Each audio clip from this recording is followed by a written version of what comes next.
Muchas gracias, Josito. Y bueno, usted se ha preguntado en algún momento qué pasa cuando fallecemos con las pólizas, con las cuentas bancarias, con el régimen obligatorio de pensiones. ¿Qué pasará con todos esos beneficios? Bueno, hoy vamos a conversar con la abogada Rocío Córdoba, quien nos explicará de forma más sencilla y mucho más clara qué sucede con estos recursos cuando una persona fallece, cómo asegurarlos para nuestros seres queridos y qué debemos tomar en cuenta para evitar complicaciones en el futuro. Licenciada, qué gusto recibirla. ¿Cómo está? Ay, bien, Polita, súper contenta de estar aquí con ustedes. Y qué tema más importante, porque en serio en eso hay mucha confusión. Así que los felicito por escoger temas tan importantes. Bueno, a nivel legal, ¿qué sucede con esas pólizas, con esas cuentas bancarias, con el régimen, por ejemplo, obligatorio de pensiones? ¿Cómo se maneja cuando ya una persona fallece? Bueno, aquí lo más importante es que tenemos que tener en cuenta la diferencia entre el tema de los certificados bancarios, por ejemplo, y el tema de lo que son los seguros, como por ejemplo el de invalidez, vejez y muerte, como el de JUPEMA, el del Poder Judicial y demás. ¿Por qué? Porque estos, aunque son derechos personalísimos que tenemos las personas, no podemos disponer de ellos como por ejemplo podemos disponer a quién quiere usted que le quede el carro, a quién quiere usted que le quede la casa. Estos no son heredados de esa manera, entonces es lo primero que la gente tiene que entender, ¿verdad? ¿Y quiénes podrían eventualmente heredar ese, por ejemplo, el régimen obligatorio? Como me ha costado hoy ese régimen obligatorio de pensiones. El famoso ROP. Bueno, él sí usted puede disponer y decir quiénes son los que van a ser los beneficiarios del mismo. Entonces eso sí lo puedes hacer, por ejemplo, en un testamento, ¿verdad? Pero ¿qué es lo que pasa con el tema de la caja, el tema de JUPEMA y todos esos otros regímenes? Bueno, ellos usted no los puede heredar, repito, aunque sean derechos personalísimos, no son heredables. Lo que ahí funciona es que usted lo que tiene es una expectativa de derecho, Paula. ¿Qué significa eso? Que si usted era una persona que dependía de la persona que falleció, ¿verdad? Entonces usted puede solicitar una pensión ante estos regímenes, pero es una expectativa de derecho. Primero se va a ver una investigación a ver si corresponde o no corresponde que a usted le den esa ayuda, ¿verdad? Esa se llama, si no me equivoco, pensión de sobrevivencia. Eso es lo que dan. ¿Y qué aspectos toman entonces en cuenta para determinar que sí podría eventualmente haberme beneficiado de esta pensión o este beneficio del ser querido que falleció? Bueno, primero que todo, a ver, tienen que ver el grado de consanguinidad, ¿verdad? Que sea o la pareja, que sea el cónyuge o que sea con la persona que él convivía. Después, los hijos menores. Estos sí o sí les va a tocar. Los hijos menores, si tiene hijos mayores, si estos estudian, tienen derecho a seguir teniéndola hasta los 25. También los padres, si los padres dependían de los hijos, tienen también derecho a recibir esa pensión. Entonces, ¿qué van a hacer? Lo que van a revisar, los requisitos, para decirlo de alguna manera. Bueno, básicamente eso, que existe ese vínculo y que exista esa dependencia económica de la persona que falleció. Hay, por ejemplo, casos en los que no hay ningún tipo de beneficiario de la persona que falleció. ¿Qué procede en esta situación? Bueno, en el caso, por ejemplo, te vuelvo a decir, de estas pensiones, pues nadie las va a recibir porque no hay nadie que las necesite. En el caso del ROP, va a entrar dentro del haber hereditario, dentro del carro que dejó, dentro de la casa que dejó, dentro del dinero que dejó en el banco, y tiene que haber alguien que aparezca reclamando. Si esa persona era solita en el mundo y no había nadie, pues esos bienes van a pasar a la Junta de Educación y al Estado. ¿Junta de Educación del lugar donde habitaba, residía, o se puede designar a otro sector que tal vez tenga necesidades? Bueno, si dejó testamento, entonces por eso la importancia de dejar testamento, porque usted puede decir, bueno, yo no tengo ningún familiar cercano, pero yo quiero dejarlo al hospital de niños, quiero dejarlo al hogar de ancianos. Usted puede disponer, pero si no lo hizo, va a ser a la Junta de Educación del lugar donde usted residía. Hablemos de las pólizas de vida. ¿Qué pasa en estos casos? ¿Cómo se reclama ese beneficio? Bueno, con las pólizas de vida, ahí usted sí puede disponer quién es el que va a ser el beneficiario, igual que como son las cuentas bancarias, los certificados, los fondos de inversión y demás. Entonces usted dispone quién va a ser el beneficiario. Una vez que falte la persona, pues ese beneficiario se acerca a la aseguradora, llena un formulario, da la constancia de defunción y ellos le pedirán algunos otros requisitos y como es el beneficiario se lo van a dar. ¿Y qué pasa nuevamente si no hay beneficiario? Bueno, va a entrar dentro de ese a ver hereditario y a ver a quién se lo dan. Con respecto a las pólizas individuales o colectivas, ¿hace algún tipo de diferencia a la hora de heredarlas? Usted me puso a estudiar con ese tema y entonces, bueno, a ver qué pasa. Las individuales usted sí puede disponer y decir, ok, en caso que yo no esté, quiero que esta póliza le quede a fulanito de tal. En el caso que sea una colectiva, como por ejemplo las pólizas de trabajo, ahí usted también puede disponer, pero hay letras más pequeñitas que hay que revisar en cada uno de los contratos. Y eso ya se podría hacer o debería hacerse en compañía o en asesoría de un abogado. Entonces no podemos hacerlo como a simple ojo de buen cubero. Yo creo, Paulita, que lo importante para evitar conflictos después, para evitar problemas entre la familia, es que siempre nos asesoremos bien, que tengamos un testamento actualizado, que si tenemos cambios de vida, ¿verdad? Que eso es lo bonito de estar vivo. Decía alguien por ahí, de que bueno, me divorcio, me caso, tengo otro hijo, decido dejarle a otra persona. Entonces, tener todos los documentos, todas las pólizas, todos los beneficiarios al día para evitar problemas después. Ahora que usted mencionó, y no quiero que se me pase el tema de los menores de edad, por ejemplo, si yo pongo de beneficiario a una persona menor de edad y lamentablemente fallezco y todo lo demás, ¿cuál es el procedimiento legal que se debe seguir para este tipo de beneficios? Bueno, este menor de edad tiene un representante, ¿verdad? El que lo va a representar, que así siempre va a ser la mamá o va a ser el papá, los que tengan esa autoridad parental. Entonces ellos son los que van a poder velar por los bienes. Y una cosa, velar, no es que yo agarro la póliza que le dejó Paula al chiquito mío y yo hice fiesta con eso. No, tengo que ser un administrador y tengo que dar cuentas, porque en su momento el chiquito puede venir incluso acusarme por una mala administración. Cuando cumpla la mayoría de edad. Así es. ¿Y quién fiscaliza que esos fondos efectivamente se estén administrando de la manera correcta? Bueno, no hay nadie como que los esté revisando, ¿verdad? Porque se supone que es, que ya se lo dieron a usted, pero yo creo que ahí lo importante es que el resto del vínculo familiar, si ve que está pasando algo, pues ponga una denuncia. Ahora, con los fondos de las cuentas bancarias también, ¿cómo procede para que una persona ya pueda hacer uso o disponer de estos fondos de la cuenta bancaria? ¿Esto es automático o se requiere hacer un procedimiento legal específico? Si yo cuando fui al banco y abrí la cuenta o hice el certificado de inversión, dije quién iba a ser. Con Booking.com, planear las vacaciones es facilísimo, incluso si tu grupo no se pone de acuerdo. Sorprende al chat del grupo con ofertas de viaje exclusivas. Booking.com, Booking.yeah.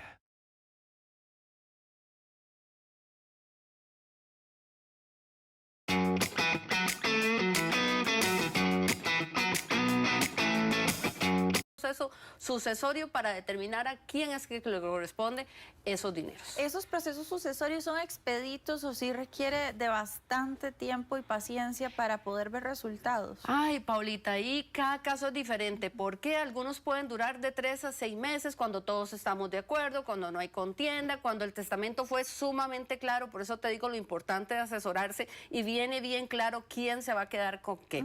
Pero si no existe testamento o hay conflicto en los herederos, Paula, eso puede durar los años de los años de los años. ¿Y eso genera intereses o es la plata que quedó en el momento que quedó porque pierde valía también? Si el dinero está en el banco, usted tiene derecho a reclamar el interés mientras que esté en el banco, pero bueno, y termina siendo muy poco, ¿verdad? El interés que nos da los bancos. Ok, ahora con el tema, por ejemplo, de los titulares de las cuentas, ¿qué ocurre cuando hay más de un titular de cuenta? Esa también es una súper pregunta. Entonces resulta que si yo soy la beneficiaria, y eso te lo digo con conocimiento de causa porque me pasó, si yo tengo una cuenta a nombre de Paula y Paula me tiene a mí autorizada, resulta que después, si muere el titular, ya no puedo disponer de los bienes. Entonces tiene que haberme puesto como beneficiaria usted para yo poder disponer de ese dinero, aunque el dinero sea mío, el que está en esa cuenta, porque yo lo estoy tramitando a través suyo, tiene que estar como beneficiario. Ok, queremos invitar también a nuestros amigos televidentes que tengan algún tipo de consulta con respecto a este tema,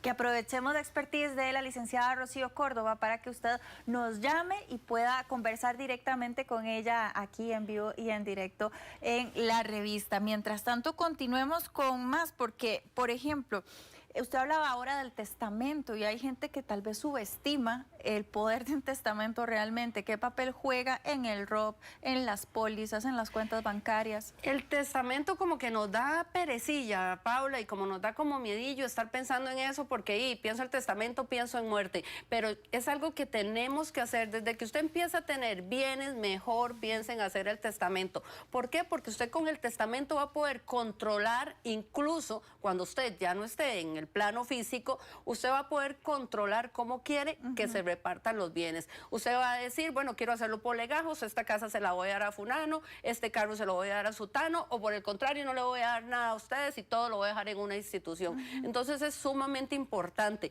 pero también es importante que ese testamento esté actualizado, porque si usted hizo un testamento hace 30 años, probablemente las circunstancias han cambiado, los bienes han cambiado, hay otros hijos, hay otros intereses, entonces debe de estar actualizado, pero sí, el consejo siempre va a ser, tenga un testamento.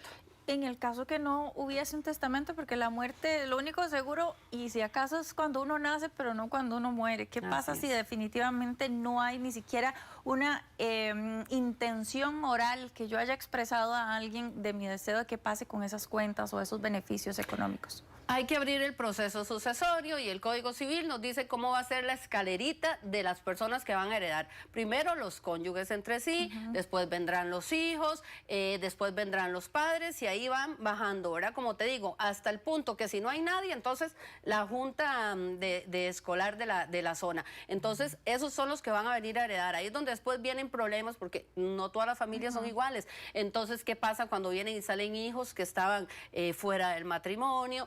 O las personas estaban separadas pero no divorciadas y el señor tenía 5 años de estar con otra persona. Entonces ahí es donde vienen y se generan ese tipo de conflictos. 2101-2020 para que usted converse con la licenciada Rocío Córdoba acerca de este tema. Si tiene alguna duda, alguna consulta en este momento, es el indicado para que usted nos llame y aquí al aire usted haga su consulta. Ahora también, ¿los herederos deben pagar algún tipo de impuestos para poder gozar de estos beneficios o hay algún ciertos compromisos o requisitos fiscales que deberían tomar en cuenta? Qué importante. A ver, solamente por ser heredera no es que tengo que pagar un impuesto, pero ¿qué pasa si, por ejemplo, a mí me heredan una casa? Pero resulta que la casa tiene una hipoteca y esa hipoteca no tenía seguro. La mayoría tienen seguro, pero esa en especial no tenía seguro. Entonces, ¿qué es lo que sucede? Bueno, en el proceso sucesorio también vienen y llaman a los acreedores, al que tenía un saldo con la tarjeta de crédito, al de la hipoteca,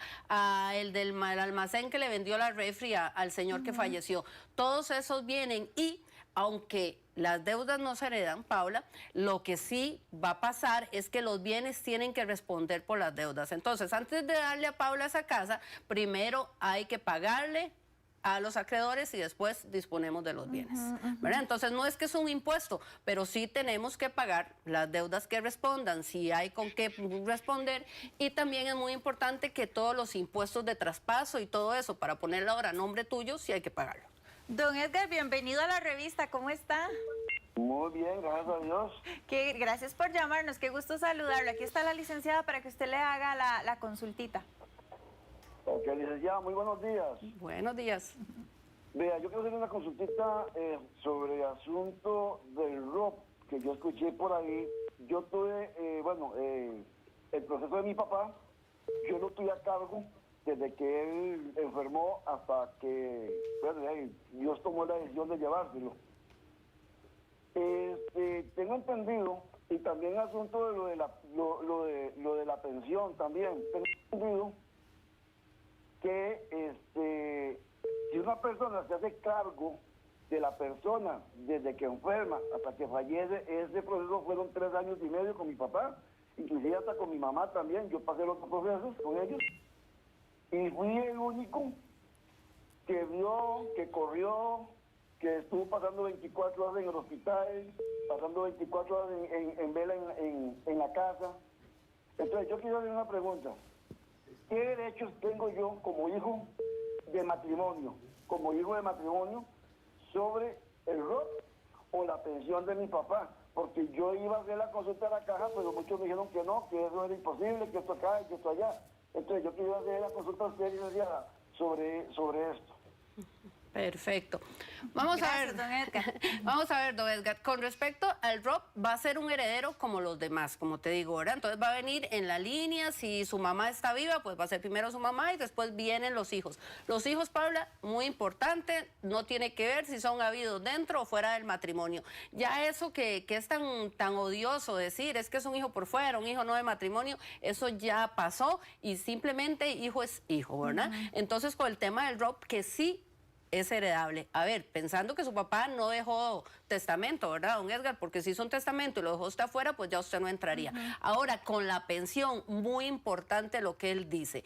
Repito, la pensión no es heredable, es una expectativa de derecho. Pero si yo soy la hija que me quedé con mis papás, que le di fin, que me dediqué a ellos, que no tengo otro, a ver, que recibía lo que recibía a través de ellos, que no tuve hijos, no me casé, no tengo un salario, ya no voy a poder conseguir trabajo, no me desarrollé profesionalmente. Entonces, sí tengo la oportunidad de ir y solicitar ante el régimen invalidez, vejez y muerte, por ejemplo, ese subsidio, esa pensión, ¿verdad? Pero como le digo, es una expectativa de derecho que usted tendrá que probárselo al trabajador social que lo va a visitar, de que usted estaba exclusivamente dedicado a ellos y que usted dependía económicamente de su papá. Y sí, claro que sí le va a dar la pensión. Hay opción también, licenciada, por ejemplo, que los hijos digan, no, tomamos la decisión de que cerramos la cuenta donde se deposita la pensión de mamá, de papá, de mi esposo, y que ya, simplemente no se deposite más y que disponga la entidad bancaria o la entidad que administraba la pensión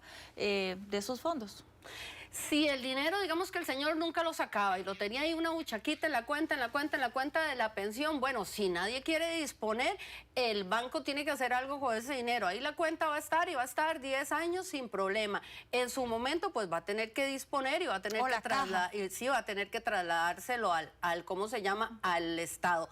Con la caja pasa algo muy simpático. Hace muchos años, y me encanta que la caja haya corregido eso, hace muchos años, si usted tenía la tarjetita, por ejemplo, de la caja, usted fallecía la persona y seguía yendo a cobrar y estaban pagando pensión a personas de 2, 3 años fallecidos. Ahora no, ahora como todo está vinculado, se dan cuenta de inmediato que la persona fallece y suspenden los pagos, que me parece muy bien porque ahí también se daba mucho robo. Ok, doña Cinia, bienvenida a la revista, ¿cómo está? Bien, ¿y usted? Muy bien, qué gusto saludarla. Gracias. Aquí tiene la licenciada Córdoba para que le haga su consultita. Buenos días, licenciada. Buenos días, doña Cinia. Gracias. Mi consulta es respecto a que mi esposo falleció hace 2 años y no dejó testamento. Yo tengo 3 hijos. En la casa fue por interés social hace casi 30 años, pero no sé qué procede, un sucesorio, o ponerla solo a nombre mío o a nombre de mis hijos. Los hijos son mayores, solo tengo un menor que el otro se cumple a los 18. Entonces yo quería saber si es mejor que ellos renuncien y me quedan solo a mí, o si lo pongo a nombre de los 4 en un sucesorio, ¿verdad? Tendría que ser. Eso tienen que ponerse de acuerdo entre ellos, doña Cinia, a ver qué es lo que quieren hacer, porque usted va a tener el derecho al 50%. Si la casa es de bien social, probablemente ya estaba establecido que el 50% era doña Cinia y el 50% del señor.